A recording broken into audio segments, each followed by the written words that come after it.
This episode is brought to you by the fabulous members of the You Run Podcast Network, all available at yourunpodcast.com. You want to die tonight?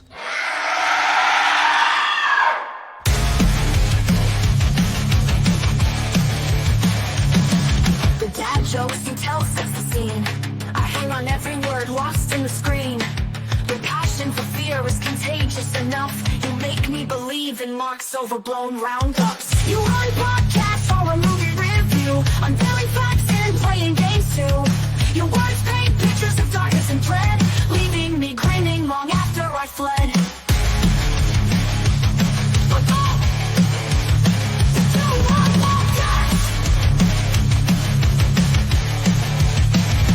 podcasts. 22, I'm in Paris, baby. Got strippers tits in my face. Hello, and welcome to the You Run Podcast horror movie review. I'm not a big pop guy, but I like that jam at the moment when it comes on the radio as I'm driving to work. Do you like that? I've never heard it until now, but yeah, I quite like it. Like, I'm in Paris, cool. baby, strippers tits. Yeah, I've never really listened to the lyrics before. I think it's called Prada. I think that's what the song's called. Is that what it is? I know that I had to cut it to a certain length so we didn't get copyright stricken, but I will play it again. 22, I'm in Paris, baby. Got strippers tits in my face.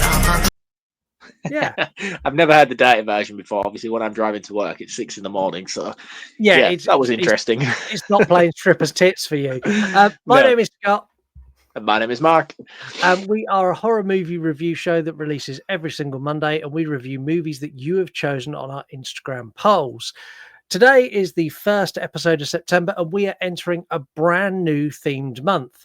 So after going far, far, far away from horror in July, and Mark taking us far too deep into the depths of horror in August, Kate, our Patreon member, used some exclusive power she has at the tier she is, and basically went, you guys don't know what the fuck you were doing, and took control over all of our polls and selected all of the movies, and subsequently gave us a month of pretty good films to cover, to be fair. This month is going to be affectionately dubbed Kate Rules Month, because she does. One, because she's a member of our Patreon, and two, because she's managed to put together probably the most cohesive month we've had this year. At least this one actually makes sense. It genuinely does. We have a fabulous episode today. It's going to be full of laughter and fun and happiness and all those good things. We're going to start off with a brief synopsis of the movie, followed by a real look at what we liked, what we didn't like. We're going to talk about our favourite scenes. This is going to be spoiler heavy, so if you haven't seen it, do what you want. But if you haven't seen it, we're going to spoil it. I don't know if we agree on this or not, so there's a potential we may have an argument in here, especially if Mark comes for one of the cast members who I have a particular fondness for. Later on in the episode, we're going to get your voices heard as we check voicemails. We do, what do we do? Cover notes. And then we're going to play a game, the game that you all play, and Mark's going to play a game as well to help you with the game that you're all struggling with. That was really more complicated than I wanted it to be. Yeah, I'm confused already. I'll figure it out when I get there. Yeah, exactly that. Take a seat, grab a drink. It's time to get started. That's hot. That's hot. That's hot. That's hot. That's hot. That's hot. Oh, fucking hell, man. That's hot. The nostalgia I just had from hearing that then. That's really hot. That's hot. That's hot. That's hot. That's hot. That's hot. That's hot. That's hot. That's really hot. That's hot. That's hot. That's hot. That's hot. Oh, it's still going. Great. I should go in, yeah. Today we learned some lessons. We learned why you shouldn't be an arsehole, why you shouldn't trespass, and why you should plan trips to big events in advance, taking into account potential traffic issues.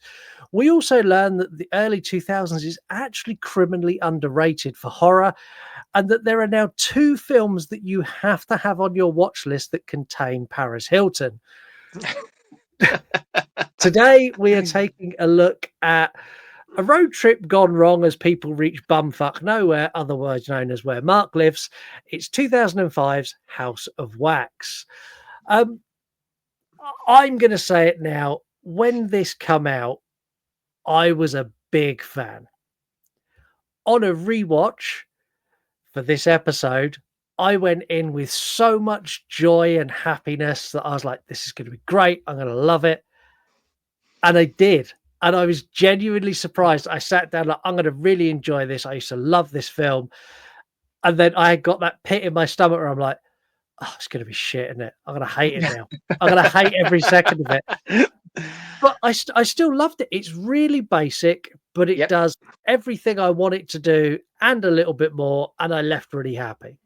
Yeah, that's why I love slashers, man. That's why I love slasher movies, because they're very formulaic. You know what you're getting yourself in for, and when you get that occasional cool kill or random twist to the story that makes you think, "Oh, I didn't expect that," you're genuinely impressed by it. And even if it doesn't do those things, you know why you're here, and you enjoy the ride anyway. And this is a perfect example of that style of movie, I think, with a little bit more. I would give this more of an edge than some of the others that came out in this era. It's by no means perfect, but it's like it's on the higher end of the chart for me in terms of like movies from this era, Yeah, especially like slashes. Anyway, yeah, this sits up there somewhere along the same sort of lines as Urban Legend for me. It's that yeah, it just does everything I need it to, and not really a lot more, but I don't need anything else from it. no, Casting in this is really good. You've got what's his name, Jared Palalalala, the guy from Supernatural. He's in this, yeah. Very a young very, as well. I noticed this time around. very, very young. You've got generic final girl who's been in everything, and I can never think of her name. I don't know. You see, I don't think she has been in everything. I'm sure she has, but not Or stuff that I've seen. yeah, and then Paris Hilton, who's been in a couple of films I've seen. Yeah, and Let's then Chad let's Michael Murray or whatever his name is. He looks like a Chad as well. he really does look like a Chad. Let's address the elephant in the room because I know this is where we're going to disagree. Paris Hilton is a fabulous actress. She's great in this. She's highly entertaining. She's the best character and should have been the final girl, is where I sit. Definitely not. She's an airhead bimbo. I like Paris Hilton. I think she's very business smart. You know what I mean? I think she's a very intelligent woman. She's probably more intelligent than people give her credit for. Even though she is an air Their hostess. hostess, no, she's not. No, She's an it girl. she's an heiress. So what would you call it when you like you inherit loads of shitload of money? She's an heiress to a fucking billion Yeah. dollar franchise. So like she doesn't necessarily need to put herself out there like she has done throughout her life, but she's done it in a way that's always amplified her personality and her knowingness in terms of pop culture and things like that. I have to give her credit for it. I think she's very smart for what she does. I think she does very good in this film. People always slag her off and say she can't act. I personally thought she was fantastic in this movie, Yeah. but there is no way I would buy her being the final girl in any sort of situation. The moment she died, I was like, thank fuck for that. You massively outstayed your welcome here. And the thing is, like, that's how they marketed this. They even put T-shirts out that was like, "See Paris Hilton die." That was how they marketed the movie. You get to watch Paris Hilton die a horrific death, and they sold shitloads of tickets because of it, which is Yeah, awful when you think about it. It's it really bad. is. It is because like everybody, like you see, everybody says they hated Paris Hilton back in the day. I I did. was one of those people. I used to wake up on a Sunday morning and watch The Simple Life with her and Nicole Richie. I used to love that shit. It was hilarious. Um, so yeah, I don't know. I think people think it's cool to dislike her, Yeah, but yeah. let's be honest. There's no reason why you would dislike her. No, I don't think so. And she had a wild phase. Like, I think if me and Paris Hilton had met in our 20s, we probably would have been a very dangerous, stupid combination of people to be together. But I like her a lot because she is very much, yes, I'm heiress to a giant fortune. No, I really don't give a fuck what you think of me. Yes, I am going to drink champagne and I am going to have a sex tape.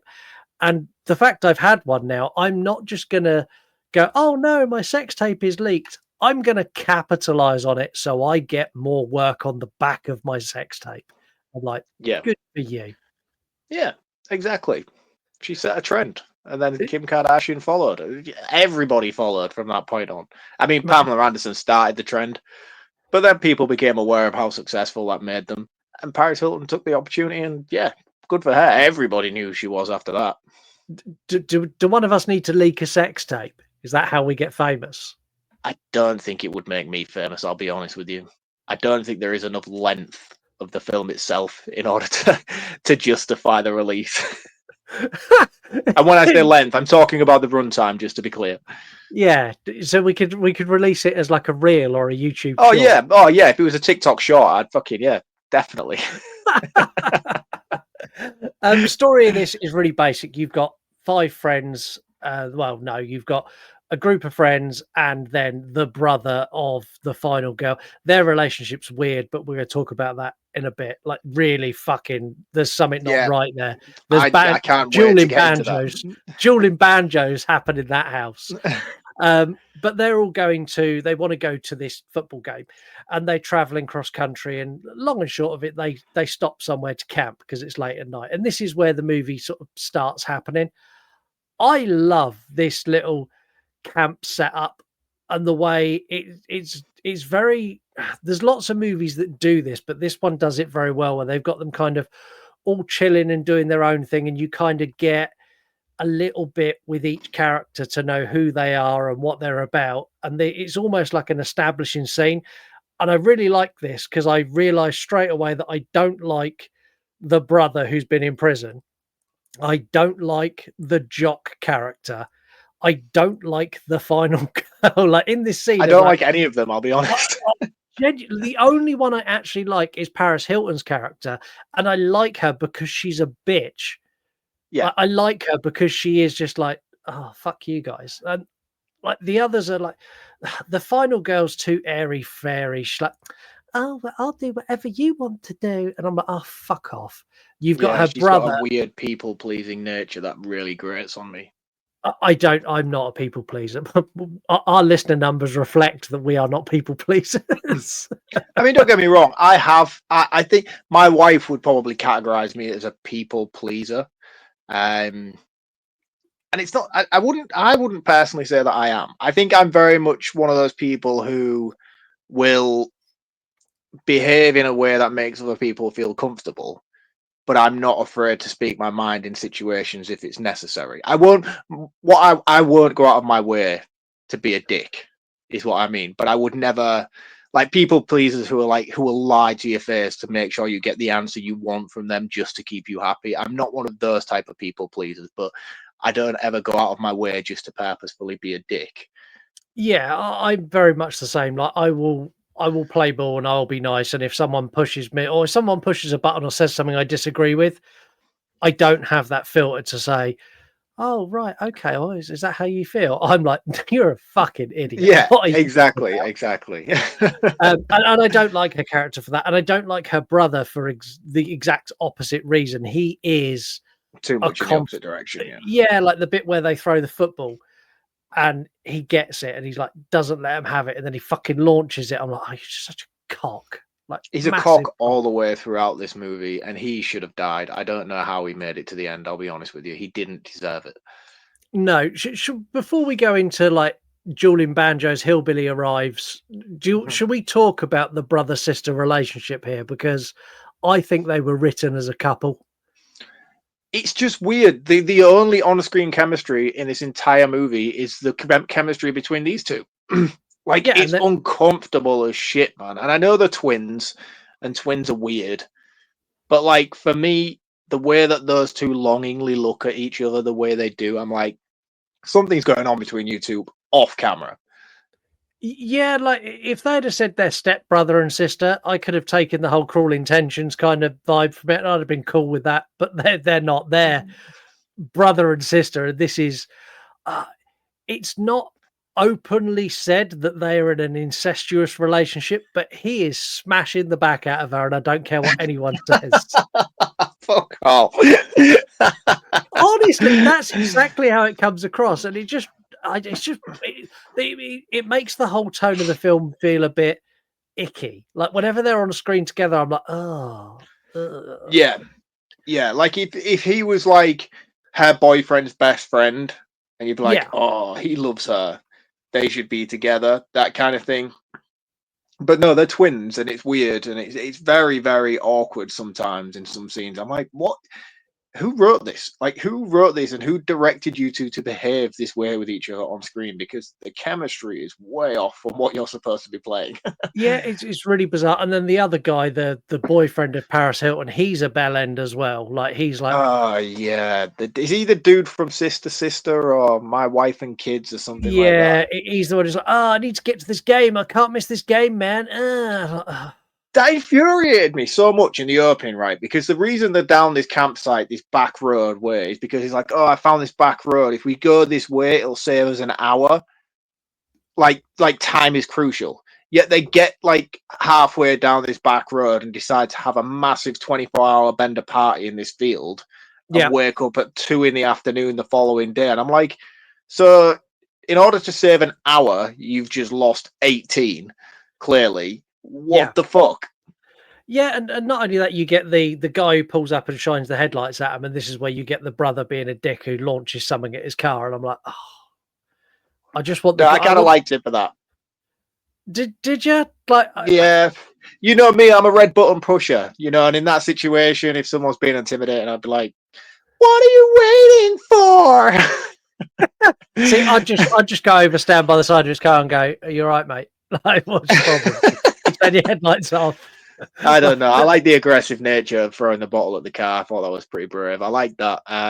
In general, he's a dick, but he gets a free pass in that moment. And he gets another free pass when he does something very dickish later on, but we'll get to that. I love the fact they keep getting this waft of smell, and then they go and investigate in the morning, and they find the pit of all the bodies. I love the fact she falls in. Like I can smell that coming. Every time I watch that scene, I can't remember which Chris Farley film it is where he falls down the hill, but he just keeps going and going and going down the hill. I just think of that Chris Farley scene every time I watch this movie. Yeah, it's so good. And the guy who turns up, like I don't want to call him a hillbilly, but the hillbilly. Oh yeah, he's straight up hillbilly. He's great, and that actor's brilliant. I think he's so good at that character, and the fact that they're so wary of him, and like they're like, oh, the bit of our cars stopped working, which has clearly been cut out and damaged. And he's like, I'll give you a ride into town. And then they're like, oh yeah, that's great. And the girl and her boyfriend, and like, we have wives. If it was you and your wife in this scenario, would you sit your super hot wife in the middle of this pickup truck next to the weird hillbilly? I mean, it's already a very weird, sketchy situation in the first place. I don't care how insistent my wife was in that moment. She would not be coming with me. I'd be like, no, you stay here with this massive group of people who are going to a popularized area. You go with them. I'll go with the creepy dude with the knife, and then I'll hopefully see you again. Yeah, see, I would be that. And if it was a point that there was no option, well, Lisa, come with me, she'd be sitting on the window side, not right next to him while he's looking down her top and like rubbing his inner thigh. Like that, they wouldn't be that close. Yeah, I really like as well where she falls in the pit and she's covered in blood, and I'm like, oh, this is weird because this is like an early 2000 horror movies, and the final girl isn't wearing a wife beater. Oh wait, no, here we go. She gets changed. Yeah. And she's in the full wife beater get up. I'm like, right, now it's a 2000 slasher movie. I know you're the one who's going to survive. Yeah, exactly. You know, Paris Hilton's the one who's going to die because she's wearing Ugg boots and a pair of hot pants. Like, yeah, a pair of juicy jogging suit or whatever they're called. I don't know. Are they juicy? Is it juicy? I'm not down with the kids, dude. No, I don't think either of us are now. We're both past that. I'm way past that now. Like I was going to say, you're a lot more past it than I am. You're having falls. I'm still steady balanced at the moment.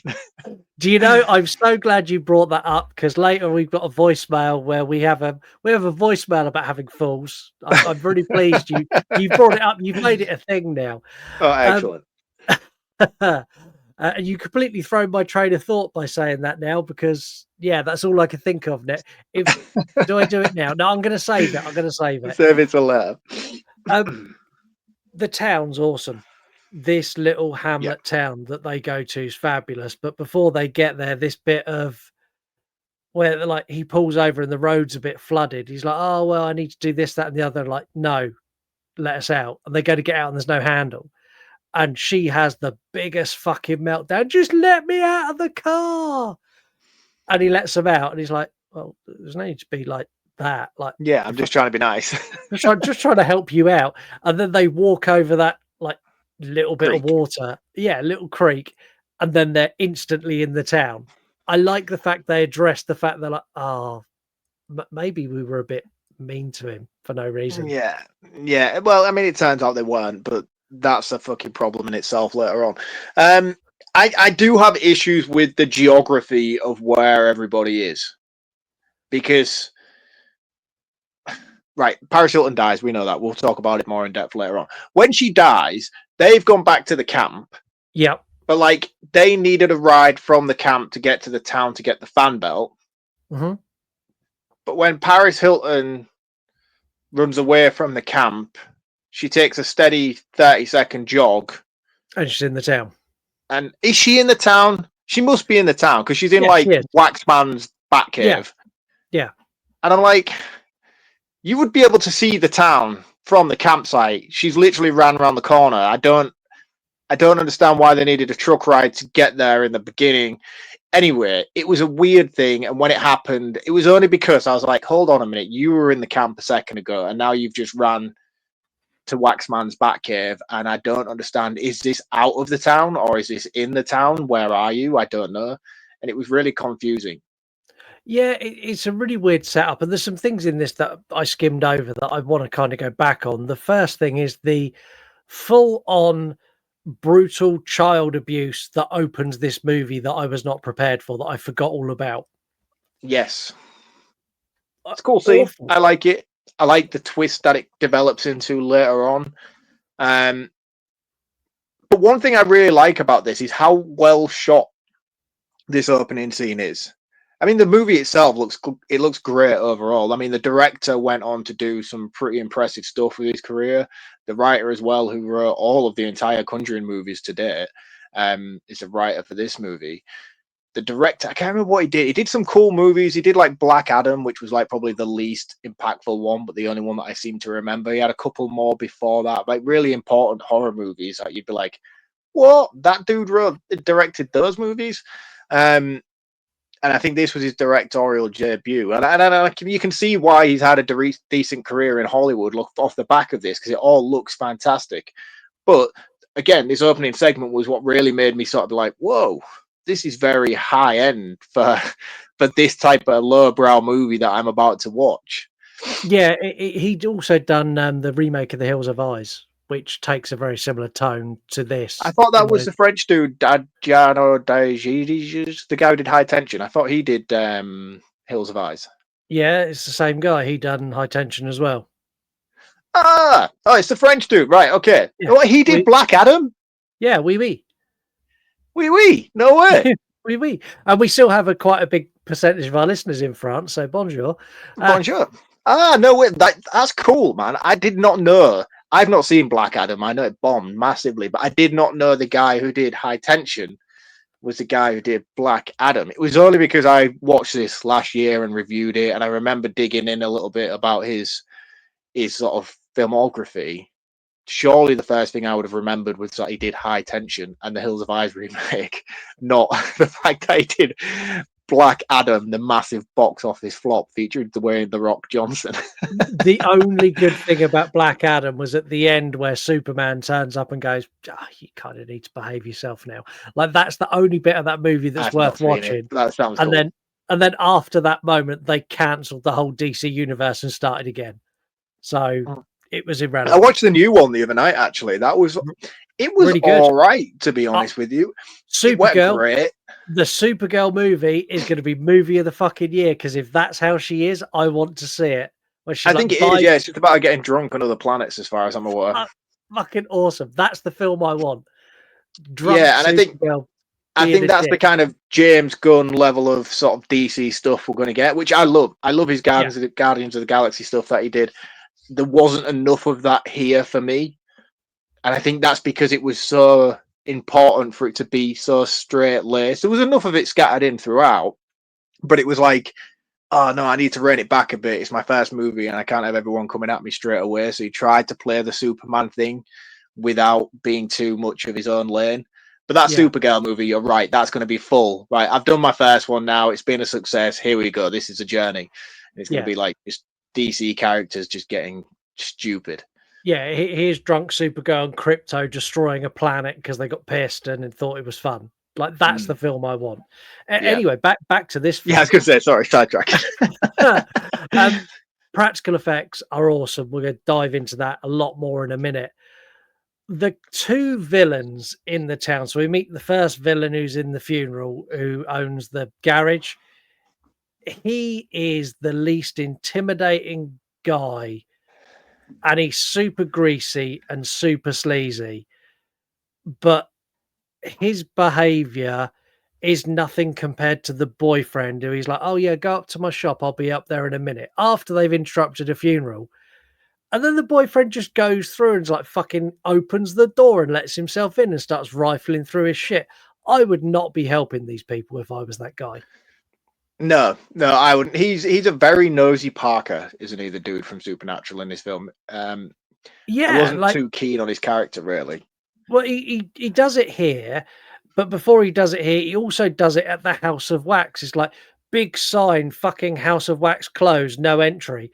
He's like, oh, it's open. Let's go in and have a look around. Like, you're a dick. No. Yeah, and when he gets back to the cabin house thing, and he goes to the toilet, as soon as he deviates into a different room, I was like, you know what, man, you've had enough chances. This is your moment, and it was, thankfully. But before we move on to that, I want to talk about budget Dennis Quaid, the secondary villain.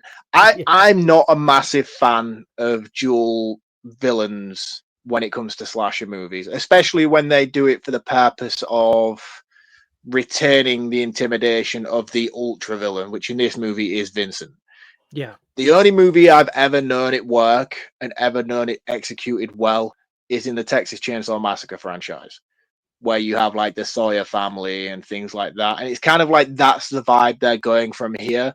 And they use Burr, I think he's called in this film, Yeah. um, as like, oh, he's a nice guy. You can trust him until you can't trust him, and then he's a villain. But don't worry, we've still got the main villain that we're showing you snippets of later on. That annoys me in movies. I'm not a big fan of it. I know it works here because of the story purposes of the Siamese twins, and then again, the antagonist and the protagonist. The protagonists are both twins, and then it's a battle of good versus evil because they have that whole speech earlier on where Chad Michael Murray is like, "Oh yeah, I'm the bad twin and you're the good twin," and it's all a bit fucking sort of. It's well written. It's a Yeah. very well written script, and it's there on a sort of surface level. It's It's just very. not executed very well as what it should be in the movie. This movie's as deep as a puddle. There is no depth to Exactly, this but movie like at all. there is glimmers of depth, and when I get them and you see them, you're like, oh yeah, I get what you're doing. Twins, good versus evil. When actually he's not the bad twin; they're both the good twins fighting the bad twins, and yeah, it works. But I as a rule, I'm not a fan of dual villains introducing one to hold the better one behind for the final act, if you will.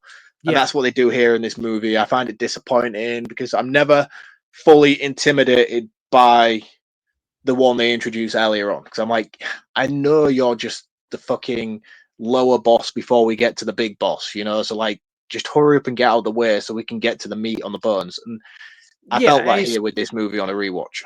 It's like when you play Street Fighter, the first boss is Sagat and the main boss is M. Bison. Yeah, It's it's like, like, I want to get to M. Bison, not you, you know, hurry the fuck up. yeah, exactly that. And I'm not a fan of either villain in this. One thing I absolutely hate in this is that stupid fucking wax mask and the wig. Ah, I love it. Oh, you would. It looks like a Michael Myers mask with long hair. It's great, and in the final act, when it starts fucking dripping in the heat, and each scene it's looking more and more like drippy down, I'm like, yeah, that looks fucking awesome. And then like when he fixes it later on in the movie with the hot spoon, I'm like, it's a cool look, man. And I think one thing I watched this movie and I was like, actually, when I see a lot of top 10 like underrated horror movie villains, this guy should be on this list because he's really fucking cool. Yeah, he's cool. I'm just not a fan of the mask. I'm also not a fan of like. I know this is going to sound mad, but he's very human. And when I Yeah, say he's very human, like when he attacks people, he's very human. And when he does it out in the open, where this character's at his best is the I'm going to stick my knife up through the floor and slit your Achilles tendon. Like this is where he's great. And those scenes, like where he stabs her in the foot, I'm like, oh fuck, that's awful. And like the Achilles tendon, brilliant. When he's Achilles shit, tendon always gets me. Pet Cemetery scarred me for life, I think, with that kill. When they did it in Hostel as well, that fucking ruined me again for a new generation. And it was just as intimidating here. I didn't like it. One thing I particularly enjoyed though about the scene with the Achilles heel is the dude from Supernatural when he's dying and it's like the room goes dark and you're supposed to believe that he can't see where he's going, even though it's a very well lit set and we can see everything. And it's like he's just pretending to be in the dark. I found it really hard to digest on this rewatch, especially considering how far we've come in cinema with movies like Wreck and things like that, and how well night vision is sort of portrayed in cinema. Seeing this, I was like, oh, guys, this looks bad. It just looks like he's bumbling around a well lit stage trying to pretend he can't see. do you know what it looks like? Do you remember back in the mid 90s where all our parents had dimmer switches? It looks like Yeah. they've turned the dimmer switch down to like the lowest setting. And he's going, oh, I can't see. It's dark in here, isn't it? No, I know. It's like fucking hell, man. Yeah, it was weird. It looked weird. It didn't age very well, this scene at all, in my opinion. No, it didn't. One thing that has aged well, and we're going to talk about it now, is all of the practical effects. The practical effects in this movie are arguably the greatest practical effects in horror. End of statement. Like Yes. everything in this is pitch perfect, from the gore through to the waxwork models through to the entire house of wax that melts at the end. Like that is Yeah, we'll not dive into that yet because I've got some stuff I want to say about the House of Wax like, later on. that's mind bending. But everything in this, like, just is so spot on. Yeah, Like yeah, they everything. do a fantastic job. I mean, especially the sort of mixture. I think one thing that makes it better is because the wax figures. So do you know how you'd watch like older movies like Dawn of the Dead and things like that, and you'd have really old Tom Savini sort of practical effects where it's very clearly like a puppet, but because these are clearly puppets, but just with wax gloss, when you get the reveal of the gore and stuff coming, it's like a reverse version of what we saw in the 80s, you know, where they're trying to make them look realistic, even though the gore itself is cool. You can clearly tell it's on a puppet. The fact that these are sort of puppets and intentionally supposed to look like puppets, when you get that human flesh coming from them, it just looks so much better. I'm like, fuck, that's really cool. Yeah, and waxwork figures, as a general rule, are scary anyway.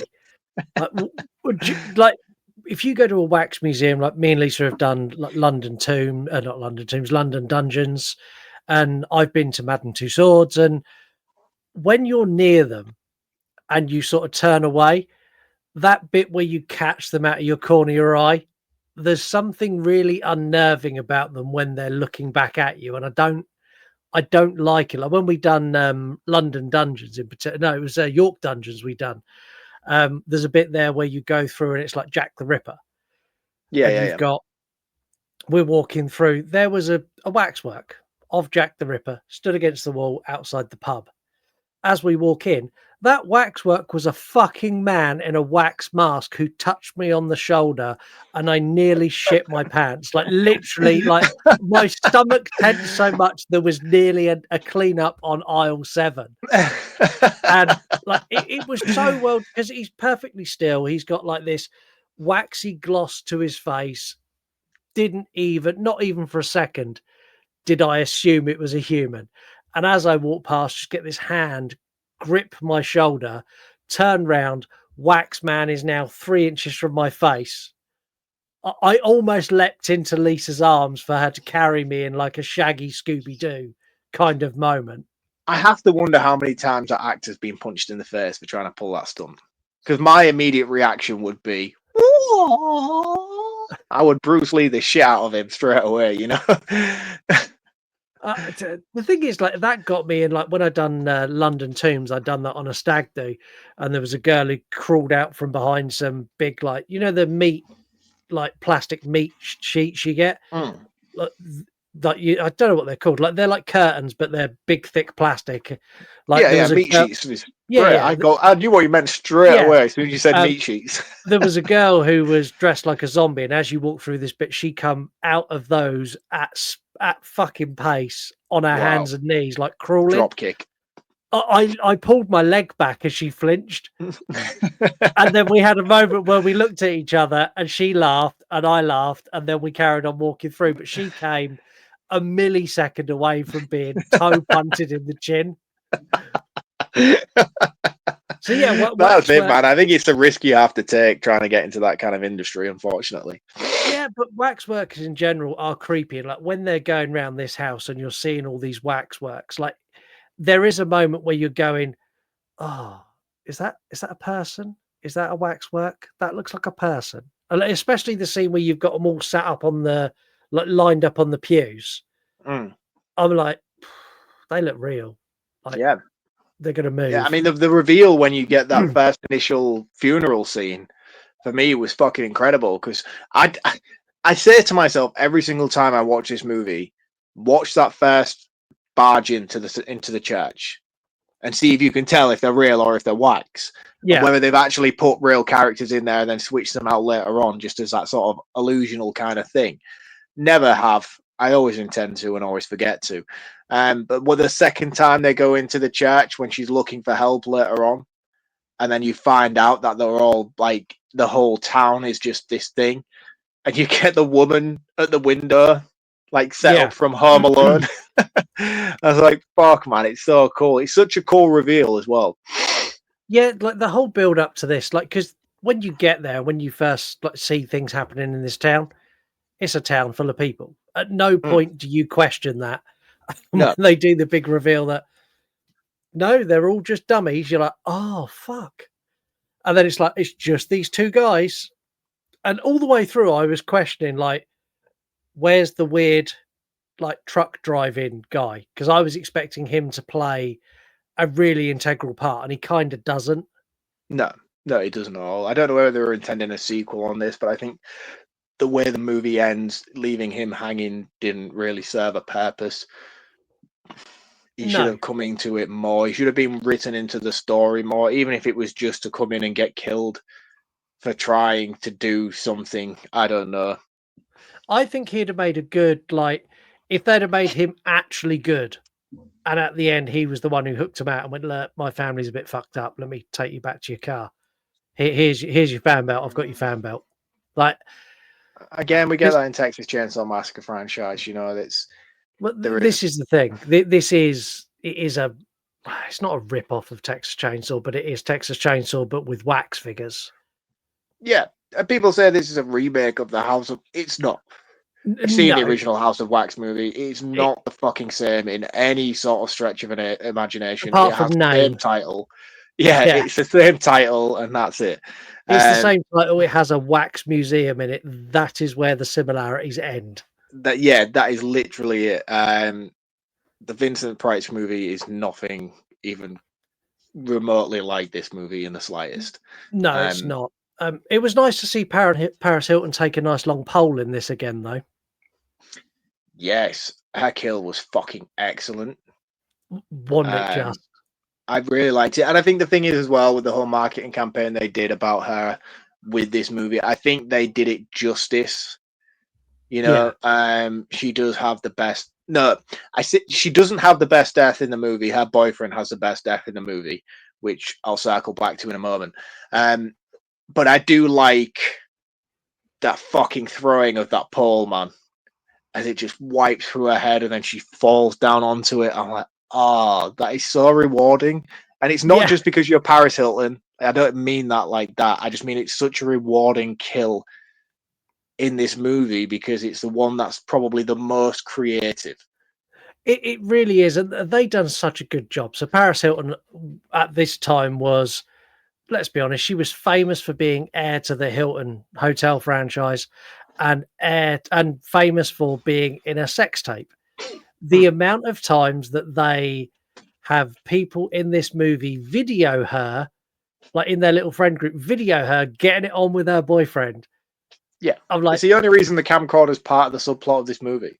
yeah, I'm like the director, like, you know exactly what you're doing. You are just reminding everyone. Did you know Paris Hilton was in a sex tape? If you didn't, like, here's people filming her having sex with her boyfriend. Just to remember, do you remember you hate her because we've made her the biggest fucking bitch we possibly could in script wise? Do you remember how much you wanted her to die? Like, she's been telling you, you get to see this movie, you get to watch me die, and now we're going to kill her in the most inventive way. And like the killer in this, like where he does a lot of his movements and stuff, he is borderline fucking Neo. Some Yeah, of the shit he does when he's running, when he's chasing her down, like that scene in the little car garage where he's like pops up one side of the car, then he pops up like that. Fucking awesome. Love all yeah, of that. yeah. Really, really cool. Really creative. Definitely paid off. You know what I mean? I think had they gone through this whole rigmarole of like building it up, of we're going to kill Paris Hilton, and then the death itself of being very underwhelming, I think it would have disappointed a lot of people. But I think they certainly executed this kill in particular very flawlessly. Before we move on, I do want to say why the boyfriend beforehand is my favorite, and it's because the killer is like fucking Neo. There's like 6 characters in this movie, and you are led to believe up until the point where he actually dies that this character is being killed off screen. Yeah. And the whole time I'm like, ah, there's not enough characters in this movie for you to kill him off screen. This has pissed me off. And Yeah. you Like see him this. lying on the floor, like gasping for air with a knife in his Yeah. neck, which he got It's like, stabbed off screen. yeah, it's like this isn't a Halloween movie. You can't do all your kills off screen. This No, isn't no, Halloween no, no, 4. no, no, no. That's never how it works. And then you just all of a sudden Paris Hilton runs past him, not even giving a fuck. Not even like, I'm going to stop and help you, just bails. Yeah. And then he just walks past, and the knife, he just fucking stomps it into his neck and just kills him. I'm like, oh, do you know what? That's either really cleverly done to the point where you know I'm going to be pissed off because we didn't get the on-screen kill, and then you've immediately just pulled it back, or you just don't realize how cool what you've just done is. Yeah, and I think he does realize how cool it was. Like, there's so many things in this that he does that are really cool. Like the whole, like waxing a live human, like strapping him into the machine, pouring the, like all of that is really cool, and it's really sadistic. And Yeah. I don't know if you have you ever done the whole thing with the wax play. Have you ever done that where like sexually, like you drip wax on each other? No, no. Like I'm big into wax, not in a sexual sense, but like in terms of like if there's a candle in a room, I'm like pouring that shit on my skin and peeling it off because I like it. In a sexual, when you see it in movies, I just don't. I don't know what it is that I would get from it in that Well, moment. just so everyone knows, in case you just go and pick up your candle from the side and just do it, you need a special candle that the wax burns at a slightly lower temperature. Otherwise, you will burn yourself. It's not for me. I just end up waxy. Like I end up like, you know when you get like an apple straight from the shop and it's got like that gloss of wax on it. Like that's how Yeah, I yeah. feel when I've tried it. But there are lots of people that there's a whole subculture of people like this movie is probably the most fucking erotic thing they've ever seen. I mean, I'm not kink shaming anybody. You're into what you're into. You know what I mean? It's go for it. You only live once. But I personally don't get it. I don't understand what it is for me, right? Do you know what I always find really confusing about like these certain kinks that people are into, like asphyxiation or like latex suits and things like that? I'm like, what are you craving that's not satisfying you in general sex? You know, like is your general sex life that bland that you need to hunt out these extreme, like, you know me, I've said in this podcast many times, I'll try anything. You know what I mean? I'm not saying I would never try or be open to giving it a go, but I'm never in a position in my life where I'm like, oh, do you know what?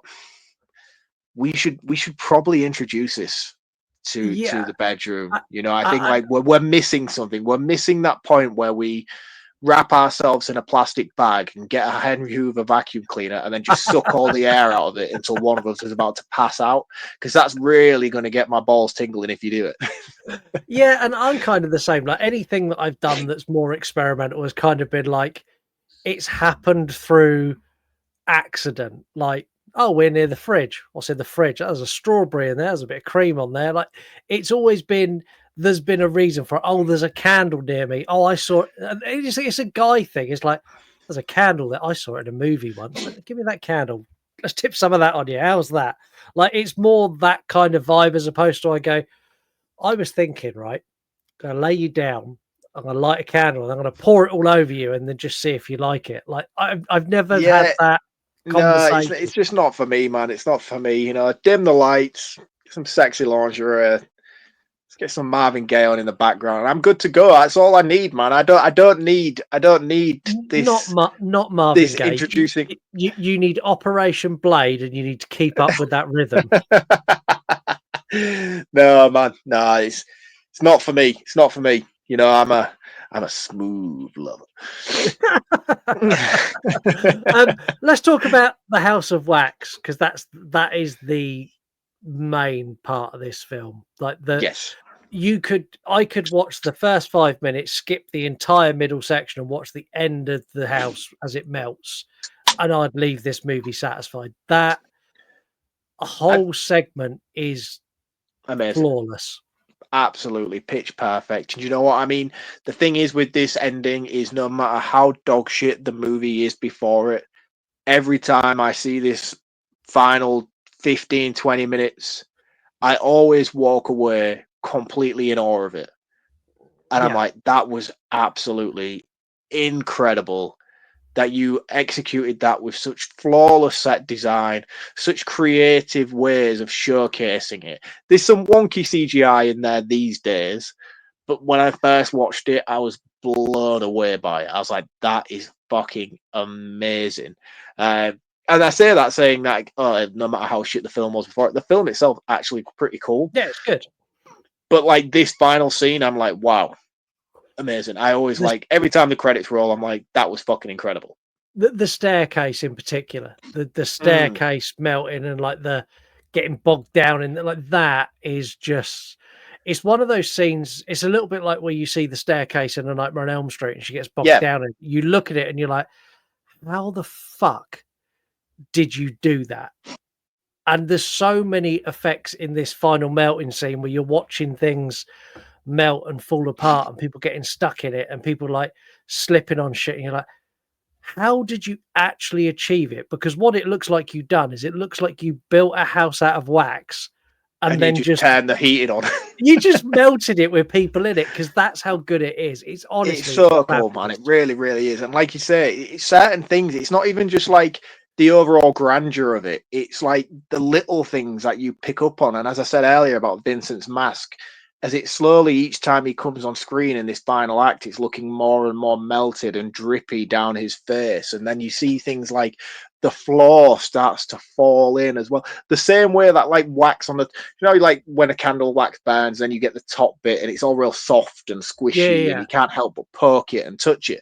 It's all like that. And all I want to do every time I see the end of this film is just grab things and start squidging it. And do you know when you see those videos on Instagram, he's like, is it cake or is it real? And then they start cutting things like strawberries and it's an actual cake. It's like, that's the whole thing of this. And the entire ending of this movie is just like that. And I'm like, this is just so cool. Like, this is the most relaxing state I could be in. I know there's a killer trying to kill people, but did you see that wall?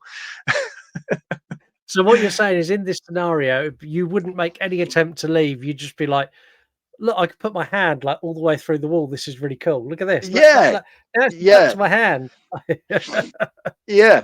And I mean, again, like this movie as well, like I know I bitched and moaned about the two antagonists earlier on, but there's a lot of messages and sort of subtle calls to it in the ending that sort of kind of justifies it a little bit. One of my favorite ones is where he sticks his knife through the door and there's the wax babies in the cot. Yeah. And he severs just after Bo died as well, as if to sort of say like he's cutting ties from his twin. And he cuts through the wax statue of the two children in the cot, which we saw previously. That was really cool. And then when eventually Vincent finally dies, he falls through the floor and lands on top of Bo, and they sort of like seem together like the Siamese twins again. So what I'm trying to say is like the script is the writing of the story itself in this movie is very well done. It's just massively bogged down by generic 2000 slasher movie vibes. Because if this movie was remade by the same writer, I think it would be done exceptionally well by today's standards. Would you like to see a remake of this? I would indeed. I would love to see a more modernized budget involved in. If they can do this 20 years ago, imagine what they would be able to do with this end credit sequence, this final act now. I think they could do something amazing. They could, but now they'd CGI it all and ruin it. They would. This is very true. Speaking of ruining it with CGI, one of the most impactful moments was the reveal of Vincent's face of taking his mask off, and he looks like the dude who's regenerating in the Mummy movie.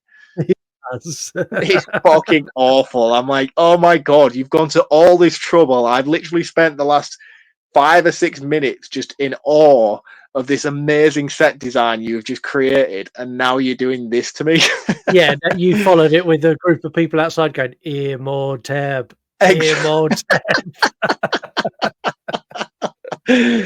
Yeah, man. Yeah. Is there any other bits you want to dive into this before you do your recommended account? Because if not, I have the perfect thing lined up for you for a soundbite. Just a couple of tidbits towards the end that I wanted to discuss briefly. There was the bit where they crawl out through the side of the building into the House of Wax sign. That was really cool. I liked that they got the House of Wax, and then they're crawling out from the logo. I thought that was really good. I didn't like the way that they slowly rid down the side of the building as it was melting and then managed to crawl out. I was like, there must be at least 50 ton of wax above the top of you. There's no way you're doing that as smoothly as you are, like you're the Silver Surfer driving down the side of this building. The police arriving, I wasn't massively impressed by the reveal of the third brother.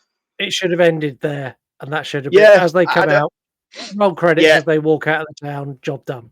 Yeah. Sort of like that Ghostbusters thing where they're covered in like Marshmallow Man at the end and just walk off into the distance. I would have been happier with that than I would have the police arriving, telling us there was a third brother. It turns out to be the hillbilly dude from the beginning, and he's just there smiling and waving. Another thing that pissed me off was that Chad Michael Murray went to all the trouble to nick the camera, and then we didn't get to see the footage of the camera because Vincent was the one who took it earlier on. It was just another one of those things that was set up that never got closed off, along with Paris Hilton's "I might be pregnant. I'll tell him when I'm sure." That annoyed me. I was like, where is this going? Why are you doing this? We don't need it. You don't do anything with it. What a waste of my time that was. Yeah. And if they'd you done, if they'd revealed that she was pregnant, because they never actually say she is, but if they'd revealed that she was, there's 2 ways they could have taken that. They could have either let her survive and saved the baby, or they could have done something really fucking brutal and killed a pregnant woman on screen. Either way, both of those things would have had some weight and some impact to them. But they just went, oh, she might be pregnant. We're just not going to tell you. Don't worry about it. It just served no purpose. It was completely pointless. Those characters of her and her boyfriend are not investable enough for it to be a subplot in the movie anyway. You know what I mean? About this for almost an hour. The boyfriend, we've mentioned him twice. He's the dick who wanted to get to the game. He was the dick who's just a dick, and that's all we've said. Like he has no value. You could take him out and replace him with generic actor 7, but it's the same with like Chad's Michael Murray's friend, the dude from fucking Scary Movie. Like he was the one who had the car crash in the first place, and Chad took the rap for it.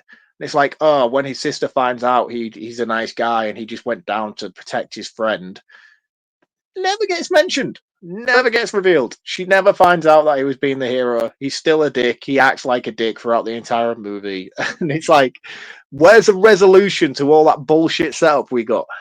But then, is that something they had planned for House of Wax 2, which we never got? Yeah, but why? Why would they have a conversation about, oh, do you remember Paris Hilton from the first movie? She may have been pregnant, she may have not. We'll never know now because she's dead, but we did an autopsy and it turns out she wasn't. Hey! Yeah. It's like, what? Like, it needed to have context in this film and it didn't. It was just like, why? Why waste our time? Well, there is that. Anyway, time for Mark's recommended account of the week. I cast instant Brazilian wax!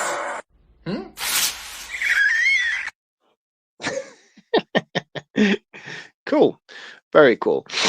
However, what's even cooler is my recommended account of the Look, if you need... week. Hold on.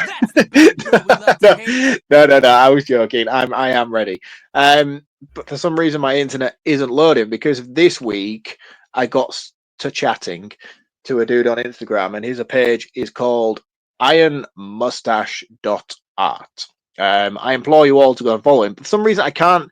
I had a chat with him and I basically said to him, look, just send me a little brief little synopsis of yourself and I'll read it out on the air and that'll be great. But for some reason I'm just getting a spinny circle on the shit that he sent me to talk about. So I will do my best for you, sir, Blocked to you. try and remember what it was you actually said to me.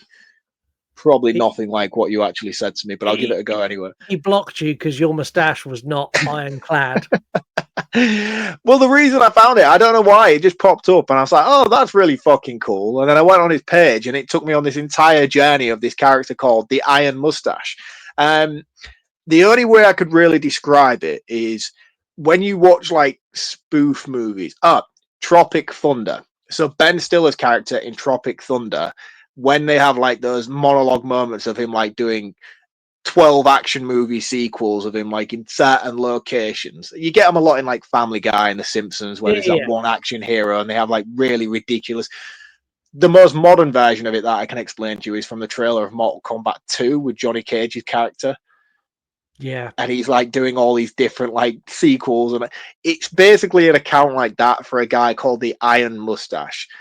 The guy who makes this account is a German fella. We love the Germans here.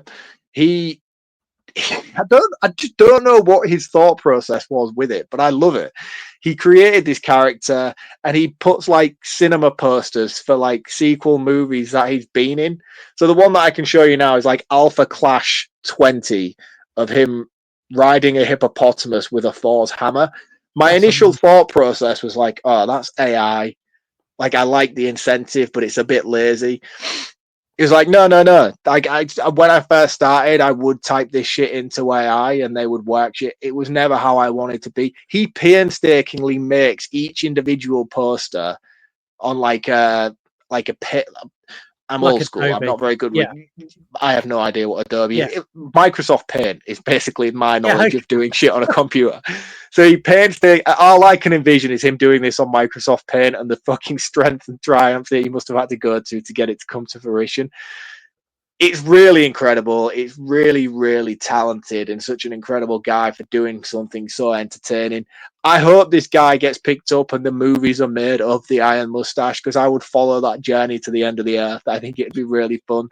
You could be cast as the Iron Mustache. I should be cast as the Iron Mustache. It's a cool account. The guy's a really, really cool dude as well. And I'm sure I'd really appreciate the support from all of our listeners. So please go and check him out on Instagram at ironmustache.art. Let me personally know what you think of this page because it's just one of those ones that very randomly pops up, which is really worth a lot of people's time that I don't think it's quite getting the reception it deserves. So check him out, ironmustache.art on Instagram. And as always, let him know that the Euron podcast sent you there. Drop him a like, drop him a follow. Be much appreciated. We all love an anniversary. We all love a big celebration of a big event, which is why you should go and listen to Release Date Rewind, because that's exactly what they do. They find movies that are celebrating 20th, 30th, 40th, 50th anniversaries and then talk about those movies and go back into the history and how they've become beloved iconic movies. And they do every single genre of film as well. So go and check out Release Date Rewind. Also, if you are a nostalgia whore like me and you like anything from the 80s, 90s, early 2000s, even some stuff that is really, really prevalent in pop culture today, then you need Pop Culture Reflections podcast. This is a show that dives into everything pop culture, be it films, TV, professional wrestling, music, you name it, they cover it. So that's Pop Culture Reflections podcast. And you can check out both of these shows, so that's Release Date Rewind and Pop Culture Reflections podcast, on the You Run Podcast Network at yourunpodcast.com. So go and do that now, and back to the show. Cheers, Scott. Thank you very much. I'd love to know how many times you said You Run Podcast in that monologue. It's an advert, like You Run Podcast. I know, but it was just like I was half listening and half not because I was thinking about the Iron Mustache, and then like I just kept hearing You Run Podcast, You Run Podcast. I was like, I'm sure he's just said that. Yeah. Go and check out Mark's recommended account. Say hi from us. Go and check out yourunpodcast.com. I'll say it again, yourunpodcast.com, where you'll find our shows, links to all of our socials, and you'll find every single member of the You Run Podcast Network, including our newest members that have now been added as well. So I think we're up to 22 shows in the You Run Podcast Network now. There's literally something there for everyone. Literally something for anything you want to be covered, be it wrestling, music, true crime, movies, horror movies, TV shows. Like, there's everything. So go to yourunpodcast.com and have a look at that. If you want to follow us, you can follow any of the links from the socials there. Go to Instagram, where you'll find Mark. He is at Reviews from the Crypt, where we get his takes on horror movies, normally B horror movies that no one has seen and no one has heard of. And then you can go follow VHS from the Crypt, where he has a showcase of all the B movies that no one's heard of and no one's ever seen, where he actually goes, look, I have got it. I've seen it. It's here. I picked up the most amazing thing ever today. If I could be asked to run into the house and go and grab it to show you, I would. I was working at some dude's house and I had to move some shit in his garage. And like his garage was like just full of stuff. Like it was like boxes and boxes of stuff I had to move to find it. And out of nowhere, it was probably about this big, this wide. It was like this plastic pumpkin, but it was like the most 90s, 80s shit I've ever seen in my life. Of like, do you know what you used to stick in your window? And it was like a happy like pumpkin thing. Yeah. Oh, dude, can I go get it? Can you like just pause the episode? Because I feel like I need to show you it. Yeah, okay. Well, I'm going to pause the episode. I'm going to pause now. And through the powers of technology, in a split second, Mark is back with whatever it is he wants to show us. Are you ready? Because I know you're going to love this as well. Look at how cool this is. Oh, that's fucking awesome. Mate, this is like proper nostalgia 80s shit. It's massive. I don't know what I'm going to do with it. I'm thinking I might back it on like a bit of plywood and put like some LED lights behind it, some mood lighting. But how cool is that? That's if you want to extend the life of that, you want to fill it with expanding foam before you stick it on a wooden backing. I know, but the thing is, it's like really old and fragile. I'm worried that I might damage it, like the foam might expand and pop it. But this is one of the coolest things I've ever found. As soon as I saw it, I was like, oh my God, that is like my childhood Halloween. Where did you get that from? He's like, mate, it's just there. It's going to go in the bin now you've moved it. Do you want it? I'm like, yes, please. And he gave me it. And I was like, yes. So I'm thinking I might back it on the wall, put like some LED lighting behind it. Yeah, It'll look shit up. Yeah, I like that a lot. If you decide not to do that, then feel free to post it to me and I'll take it off your hands. Yeah, people might not have liked that, but I'm so happy that I got that today that I was like, wow. I really like that. And people only waited like half a second for that to happen. The fact that it's been 20 minutes and I've been for a wee and you've been for a wee and I've gone and got a new beer, like no one knows that. So yeah, that's cool. Really, really like that. If you're not on Instagram, you can't follow Mark, but you can follow us if you aren't on Instagram, you can't follow Mark. Yeah, that's right. No, if you are on Instagram, you can follow Mark, but if you're anywhere else, you can't follow Mark. That's right. But you can follow us. We're at You Run Podcast absolutely everywhere. God, that was hard work. If you'd I've like thrown us off with a break now, haven't I? Yeah. If you'd like to support the show, you can. You can do that at patreon.com/You Run Podcast, where you can subscribe to various different tiers where you get everything from early release episodes. Even if you're a free member, you get an early release episode every week. You can also get tiers where you can interfere with the polls. You've got a tier where you can completely take over, like Kate has this month. You've got so much on there that you can get extra and take control of. And one of the biggest things you can get extra is You Run Extra, which is me and Mark with no restrictions, fully guided by the Patreon members of what we have to do. And it just goes everywhere. Our latest episode is about Dexter, the TV series. In an hour and 40 minutes, we spoke about Dexter for 23 Yeah, minutes. it's usually just full of chaos of me just being like, "Oh, dude, I got this today." Yeah, it's literally, it's fully unhinged, no scripts. You know, when you listen to this show and I rein Mark back and go, anyway, we were talking about this. Like, that doesn't happen there. We just talk about whatever. So go to patreon.com/You Run Podcast, where you can join a really, really cool community of people and get involved. Yeah. If you can't join Patreon, it's free. But if you can't do that, even though it's free, you can do the other free stuff to support us. Tell a friend, share an episode, leave us a 5-star review on Apple or Spotify. That really, really helps the 5-star review. So please go and do that. And let's dive into some really fucking cool facts. A lot of these we've probably covered in our discussion, because I'm just give them a quick once over now. I'm like, we've been really thorough this episode. So aside from the title and the setting of the Wax Museum, this has no connections with the original film in terms of plot whatsoever. Have you seen the original? I have. I really like the original. Yeah, it's quite cool. Have you seen the original, the 1930s? I mean, to be No. honest, the 19, I think it's the 60s.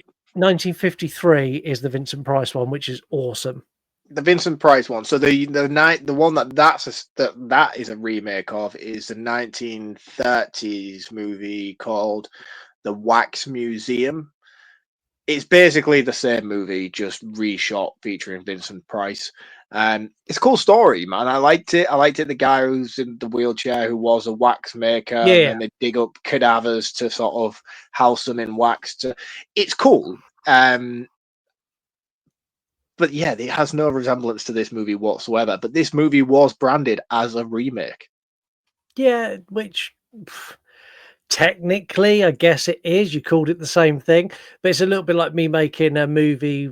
It'd be a little bit like them doing another Halloween movie, but having Jason Voorhees in it, and they called it Halloween, so it's a remake. It's that. No, it's not. It's basically making Halloween 3 and then saying, not that I'm beefing on Halloween 3, it's a legitimate sequel in the franchise, but it's like saying that Halloween 3 is a remake of Halloween 1. It's basically what it is. Yeah, pretty much. This got really poor reception when it was released. Massive. It done really well at the box office and then gained a cult following shortly after when it went to home release. Widely loved now. This got panned by critics. Critics hated it, and this is one of the few movies where critics went, "This is shit." And as a community of horror fans, we went, "You don't know what you're talking about. This is great. No. Shut up." Yeah, who was leading the charge on that? Robert Eggers. Yeah, I have beef with that dude on this show for some reason. You do. If we ever get him as a guest, I'm just going to just disappear and just leave you two to it. Is he still alive? Robert Eggers, yeah, he's still alive. Jared I can never pronounce it. Padalecki, this is the guy from Supernatural, and Paris Hilton would later appear in Supernatural in 2005 in an episode all centered around a wax museum. Cool. Which is really cool. So Paris Hilton was asked openly, like, the scene where you're being filmed having sex in this movie, is that a reference to your sex tape? To which Paris Hilton replied, that was already in the script when she first got it. Bullshit. No, wait. It was already in the script. When the director was asked if he had anyone in mind when he was writing the script, he went, this part was written for Paris Hilton. Exactly. Which I thought was really, really good. So this is very factual, so I want to make sure I get this right. On the 26th of June 2004, a soundstage being used by the film burnt to the ground when they were testing special effects equipment. The fire was started by a candle that destroyed a studio at Warner Brothers Movie World on Australia's Gold Coast. One of the crew members was treated for burns on his arms and no one else was treated. The smoke reached a highway almost 7 miles away and the studio was shut down. Warner Brothers sued the special effects artist for $7 million, which was later settled out of court. Wow. So the House of Wax was burnt down by someone fucking around with a candle. The irony. Exactly. So when they got stuck in the wax melting, on the bed, they filmed that. What do you think they made the wax out of? It looks like cake. It's peanut butter. Oh, that must have I have a real thing about peanut butter. Like, I can't stand it. I can't stand the texture. I can't stand the smell. I can't stand the taste. My toddler is now weaning and he is like smashing in like peanut butter on apple and shit like that. My wife's like, oh, just sit with him and feed him and stuff, like, while I do what I'm doing. And he's like diving into this peanut butter. He's got it over his face, over his hands. And she's like, oh, just clean him up and that. I'm like, no, I'm not touching him. I will clean dirty nappies all day long, but I am not going near that shit. It stinks. It's awful. It gives me the ick even thinking about touching it. I don't know what it is. I just do not like peanut butter, man. So laying in a bed of it will be an absolute no for you. Like, I would rather lay in a bed of spiders than go and lay in a bed of peanut butter. My dream for you is for you to be slathered in peanut butter and then put in a room full of spiders. Like if you ever wanted to visibly make me sick and completely infuriate me to the point where I'm like throwing punches to the throat, stick your fingers in some peanut butter and then wipe it across the brow of my mouth. I would lose my shit. We said in the church you were never sure if they were people or they were waxwork, and you keep missing it when you go back on a rework. These were people. They were actually people wearing wax masks. Ah, right, okay, yeah. No, but what I mean is like, if you watch that first scene, are they actual, like, real cast people, actors, without the wax aesthetic? No, so they were actors in their wax mask. They filmed those scenes back to back. So they filmed the one scene, then they went straight back in and filmed the other scene. Paris Hilton was given special permission to sell T-shirts that read, "On the 6th of May, watch Paris Hilton die," to promote the movie. The ending sequence of the house burning down is often cited as one of the finest use of practical effects ever shot on film. Quentin Tarantino quoted this as the greatest use of practical effects in film history. Yep. I mean, it's a bold statement. I'll be honest with you. It's a very, very bold statement. But I can understand the awe that people witness when they're seeing this scene play out, why they immediately like, that's the greatest thing I've ever seen. I don't know how they did that. I don't know why they did that, but that was cool as fuck.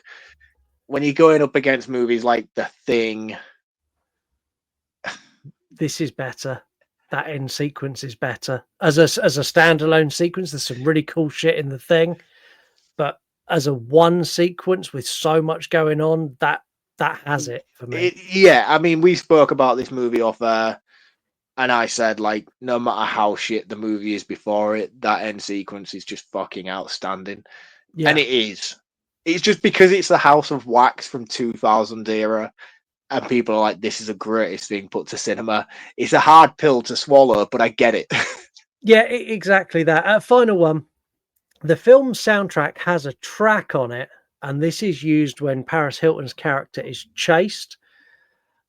The track is called Paris Gets It. And on the soundtrack in brackets, it's got "Not the First Time." No. Yeah. Absolutely amazing. We have one voicemail this week. We're not doing any comments. We have one voicemail, and I'm going to remind Mark of a comment he made earlier about me having a fall because of my age. Yes. And now I'm just going to play it. So, I'm outside. I don't care about the audio quality. Mark, all the shit you gave Scott for his fall in his age, and you just admit that you fell off a fucking roof. The audacity is unbelievable. I The agree. difference is The audacity is ridiculous. It's unbelievable. no, there isn't. The audacity is I fell off a fucking roof, got up, walked away, and went to work the next day. You Yeah. fell off the toilet and nearly died. I didn't. You fall could off the understand the toilet. contrast of the situation here. I didn't fall off the toilet. I fell onto the toilet. All right. Well, my point is, I fell off a building and you fell off your feet and nearly Yeah. died. We brought back cover notes for this one purely for the fact that the cover note for this is pray, slay, display, and I was like, Cool. of all the stuff you had, like there was I so many like more. that. Do you? I I wasn't do. I keen on think that's cool.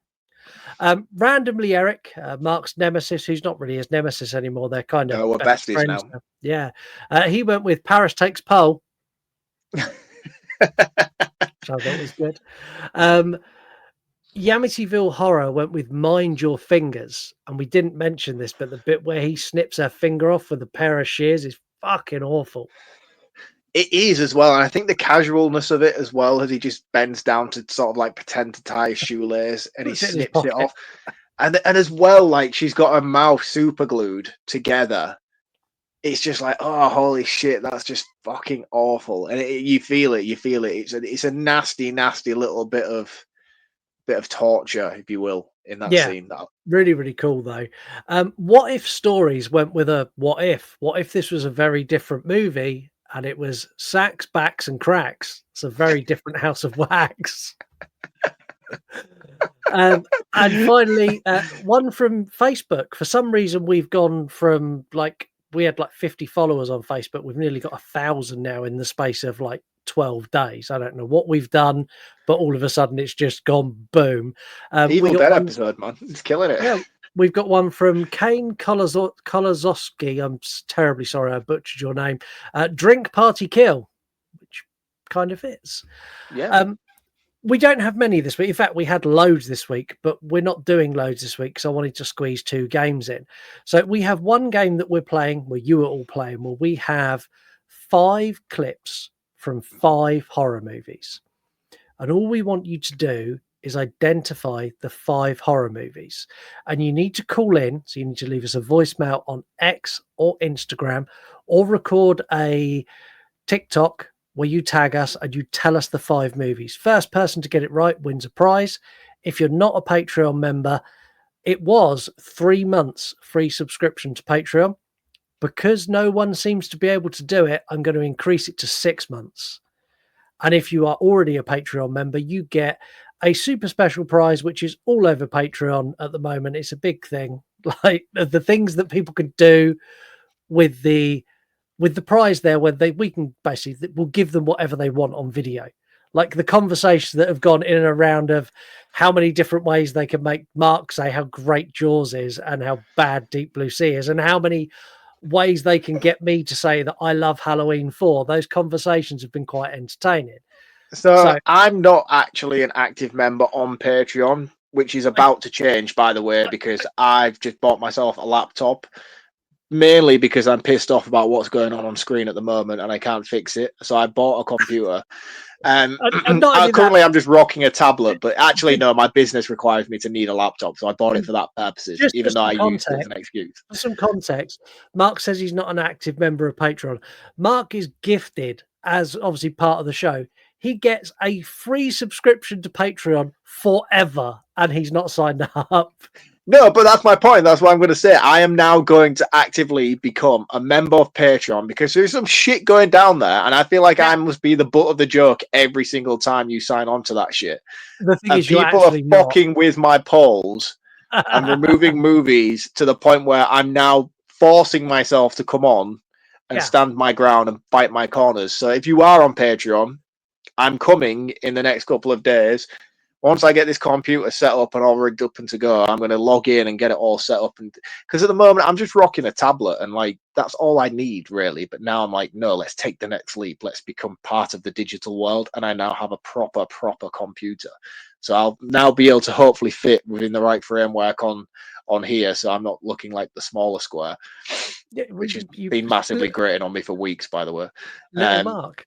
Exactly, and I'm not rocking with the little mark thing, which is why I went and bought a computer. Even though I said it was for business, it's not. It's because I don't want to be little Mark.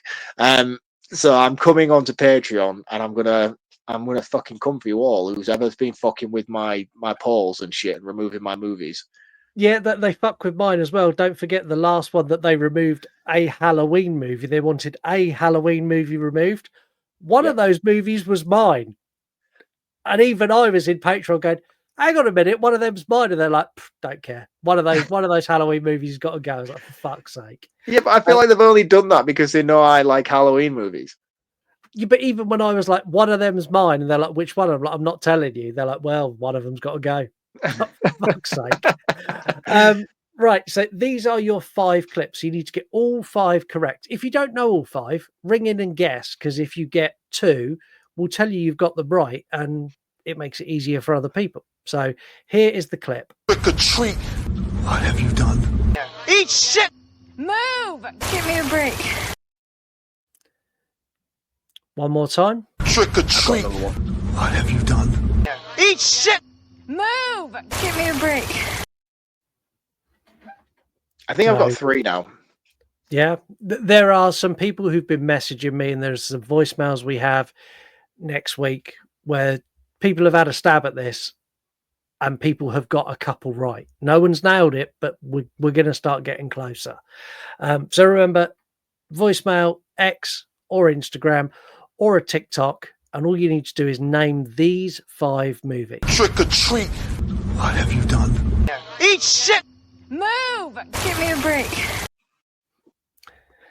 I know 4, but I can't picture what that second one is, and I want to, like, if you said to me, like, voice it and tell me where your logical brain's going with all of these, I feel like the stuff I would say would make the get you listeners there. members go. I wouldn't get there, but the listeners would be like, "Oh, I know what movie he's talking about. It's this one, this one, and this one, and this one." So I feel like if you asked me to, I could probably give the audience 4 movies off the bat. It's just that 4th one that I don't know. Yeah, and the thing is, like, because I know you're quite invested in that and you like it and you like solving it, I decided we'll play a game. I'm going to play you clips from movies one at a time. And all you need to do is tell me what movie it is. They start really, really easy. They get really, really hard. You've got 6. Cool. How Right. I'm going to ask you to predict how many you're going to get at 6. I'm gonna get 6. You're going to get 6 out of 6. No, I'm definitely not, but I'm gonna give it my best.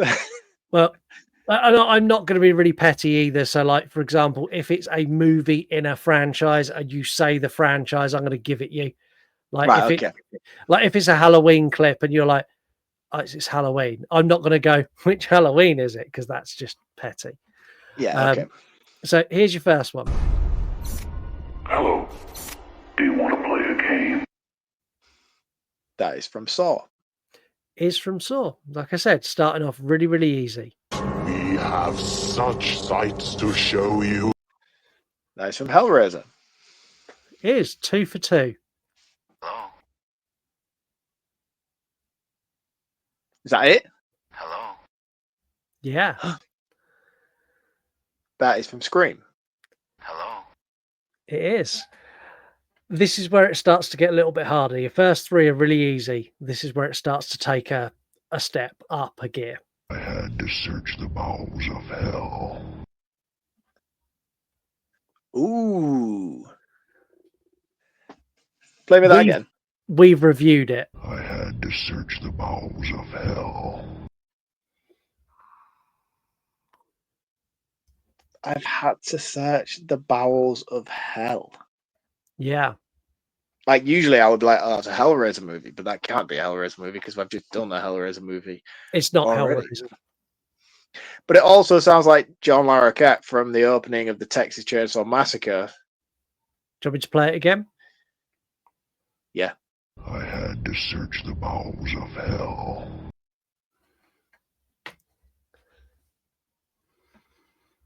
There are people screaming at their cars, at their phones, at their laptops.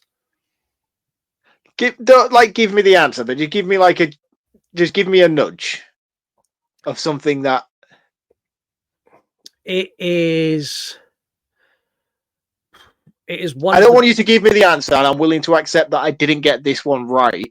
it's one of the biggest films in 2 separate franchises. Oh, Freddy versus Jason. It is. Yeah, It's I wouldn't. Is that doesn't sound like Freddy Krueger. It's Freddy when he's saying that he had to go to hell to find Jason. Had to search the bowels of hell. That's like Jin Freddy though from the beginning opening monologue, isn't it? Yeah, Which is kinda. not really the same. We don't need to get into that. You know what I'm like about that opening sequence in Yeah. Freddy versus Jason. Right. Last 2. These 2 are really hard. Do you want to hang out? Do you want to hang out? Is Do you that wanna from hang The out? Sixth Sense? It's not from The Sixth Sense. Do you want me to play it to you again? Yeah. Do you want to hang out? Megan? It is Megan. I'm well impressed you got that. This is the hardest one by far because you're going to go so many different places, and I guarantee everywhere you go is not where it is. You have seen this movie. We have reviewed this movie together. We both loved this movie.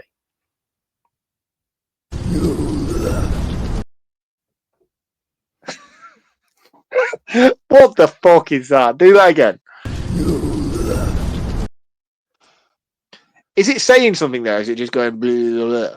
It's saying you left. So listen again. You left.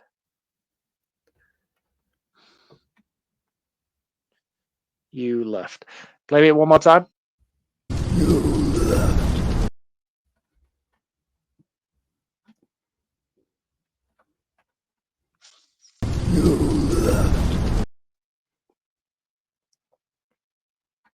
Oh, dude. We reviewed it and both loved it. How recently did we review it? Tail end of last year, and both of us thought we were going to hate it. Yeah, I don't know. I'm stumped on that one. That is Winnie the Pooh from Winnie the Pooh Blood and Honey 2. Yeah. It makes more sense now you say what it is. Which is Yeah, often the case in most situations. yeah, I know what it is now. You've told me. You got 4 out of 6, so you done all right. That wasn't bad. Yeah, that wasn't bad. I'll take that. That's a pass mark. I'm going to let you round this one up first. So, yeah, everyone get ready. 2,000 years later. My favourite clip. I really like this movie. It wasn't one that I was fully invested in when it first came out. In fact, I don't think I watched this movie when it first came out. I'm one of the people that picked this up later on like home video. I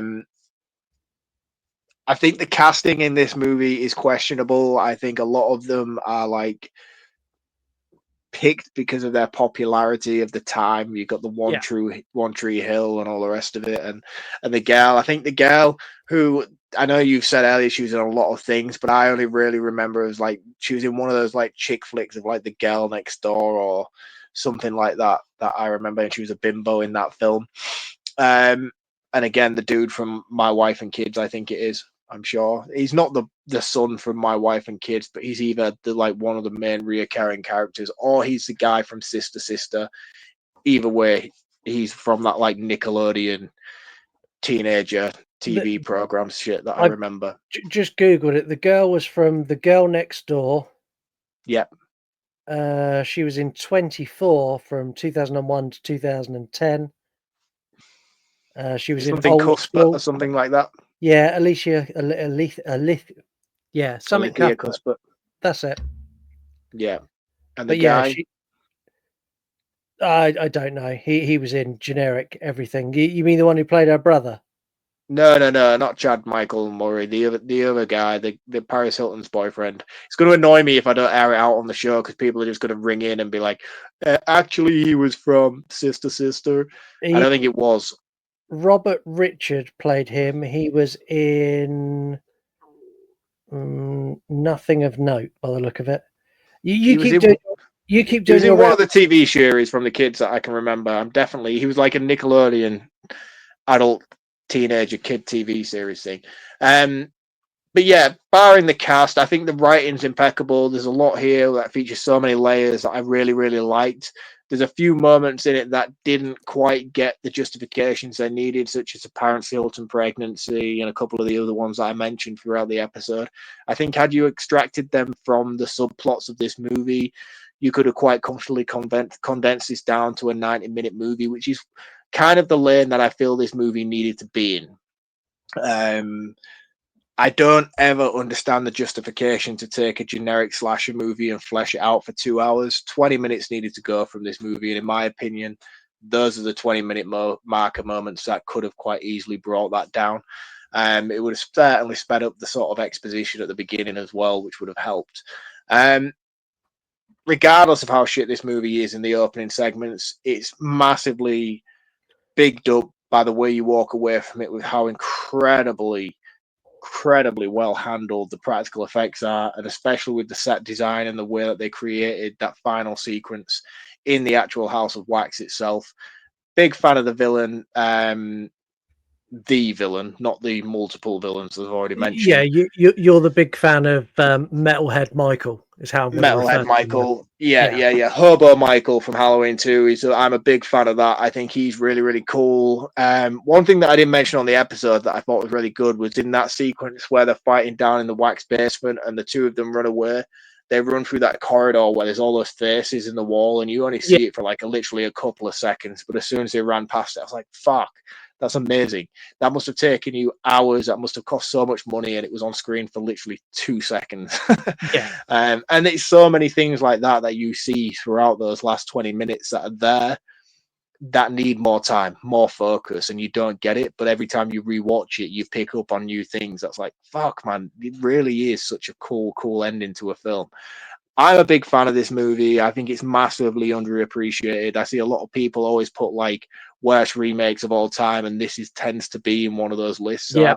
And I think the people who make those lists and put this movie in there probably haven't even seen this movie and are just basing it on stupid, like, or haven't seen the original. I see loads of people who slag off remakes and they've not seen the original movie. It annoys me. Yeah, I get that as well. But it's like, oh, worst remakes of all time. Like, I don't want to dive into too much of the whole remake sequel thing that we did on the Evil Dead episode. I don't want more beef from Heather. I'm just saying, like, this is not No. this is not a remake, all right? And it's not sequel either. It's just its own thing with the same title. I liked it. I thought it was great. I think if I had to score it without the end sequence, it would probably get a 2.5. But I think because of that end sequence, it gets a 4 out of 5 for me. I think that's how you secure a reputation for a film. That's how, when the credits are rolling, people are walking away like, wow, that was fucking cool. And that's why you do it. You invest your time into that final act. Don't, because a lot of slasher movies, they have generic final sequences. The final end battle with the main villain is always underwhelming, to say the least. Unless you're Busta Rhymes, then that end sequence is fucking awesome. No. Trick or treat, motherfucker. And I think this showcases how it could have quite easily fallen into the trap of being a generic movie. And it doesn't do that. And I think that's a testament to how great this film is. So I think for me, it's a 4 out of 5. I'd like to score it higher. I really would like to score it higher, but I know that the first sort of 40, 50 minutes is quite weak. But yeah, I really liked it, and I'll probably continue to watch this movie for as long as I live, annually, if not every 2 years. I do think it's great and it's entertaining. There's nothing really to hate or pull apart. I can't sit here and criticize it and be like, this is stupid, that's bad. Like a lot of the times on here when we're doing these episodes, we can go in pretty hard on certain things. Yeah. But there's not really a lot to hate about this. It's just kind of strap in, enjoy the ride, and it'll get you where it's going to take you. Yeah, at the end, thanks very much. See you later. See you on the next one. It's kind of that vibe to. Yeah. It's almost like this is like when you go to just your normal everyday bar Like, it serves beer, it plays music, it has a fruit machine, it has a pool table, it's got everything you need it to have. And at the end of the night, the barman goes, "Brilliant, thanks a lot, see you next time." That's what this film is. Yeah, but except the ending of this is a stripper. Yeah. The ending of this is where he goes, "Don't worry about the bill, lads. Well, I'll cover it for you." For me, this is it's one of those films that I really, really like, but I'm also very aware of the problems with it. There is not a single character in this who is likable, and that is from the characters who are our heroes through to the villains. None of them are a character that you would latch on and go, "That's my person." The story arc at the beginning of them having to get to the game, like that whole setup is just ridiculous and stupid, and it's just there as a plot point to get from A to B. Yeah. And they could have written a million different other ways to get from A to B that would have been better. The practical effects in this are another level good. The writing in this is really good. The fake outs in this are really good, like the fake out with the guy in the pickup truck, and you think he's going to be a really nasty, horrible person, but in that moment he's like, "Well, chill out, like, I'll let you out." Like, all of that plays really, really well. Paris Hilton, I think, is fabulous in this. I think she showcases that she isn't just a dumb blonde, she can act. And she genuinely has acting chops in this. Out of all of them, Yeah. she's one who's really convincing. The killer in this, I'm not, unlike Mark, I'm not a fan of his mask. I think it's shit.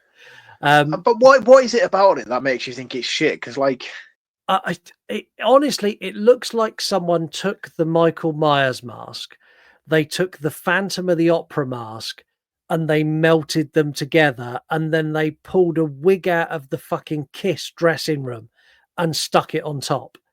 It's it looks just like a Ozzy Osbourne looking at that picture in the back now. It does a little bit. God rest his soul. Poor Ozzy. I'm never going I to like it. I unsee think that. it's cool. I'm never going to unsee that now. What have you done? Like, poor Ozzy Osbourne. It's a hench Ozzy Osbourne.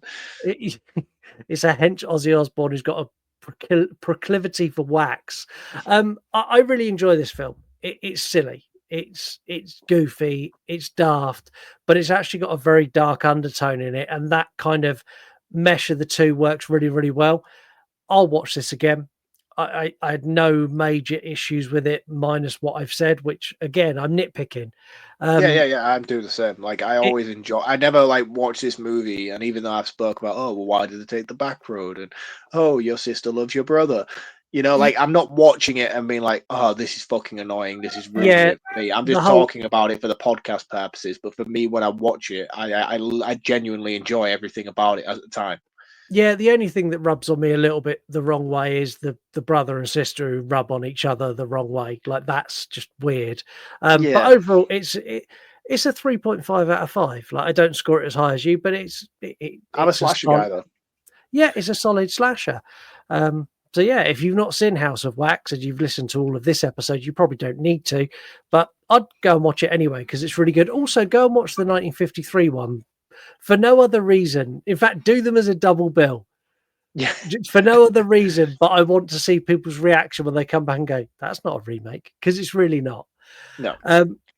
That's it for another week. Do not despair. We will be back next Monday with a brand new episode as Kate continues to rule the roost. Kate has managed to get a revisited episode, which we've not done for a while, a movie that we covered way back when I covered it before you joined the show. It was one of the I was going to early say I didn't episodes. do that one with you, did I? No, so I done this with Heather. When I recorded this with Heather, I recorded the opening of the show from the woods in the middle of the night because we're going to be covering the Blair Witch Project. Cool. I I'm know how excited. much you love this movie. This is one of your Yeah. favorite movies of all time. You saw how rough. you saw how giddy I was when I met some of the cast at For Love of Horror. I did. And I'm sorry. Sorry in advance. I'm also very aware of we'll talk about it next week. Like, I love this movie unconditionally, but I'm very aware of the bubble that I viewed it in, and I'm very aware of how it holds up today. So, yeah, you're in like the era of this movie where you're having falls, and I get that. Do you know what I mean? Like I wasn't. I came into it later on, and I think I missed the window of opportunity of that pop culture era of the Blair Witch Project release. Yeah, I think you did, and we'll talk about it all next week. But until then, have a wonderful week. Go and check out House of Wax. Go and check out Paris Hilton's other movie because that's also very good. I can't recommend One Night in Paris more if I tried. And yeah, have a wonderful week, and we'll see you next time. Cheers, guys. See you next week. You want to die tonight?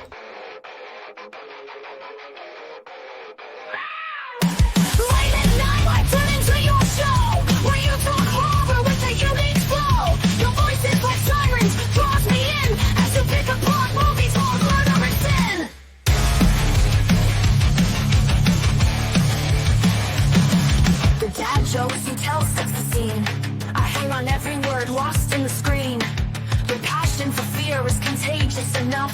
You make me believe in Mark's overblown roundups. You run podcasts or a movie review, unveiling facts and playing games too.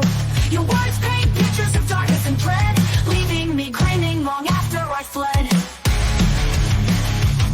But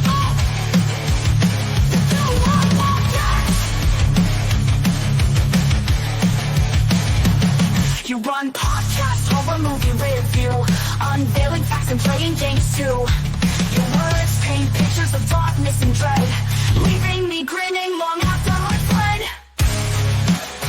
Thank you for taking us on this chilling ride, when nightmares roll free and comedy collide.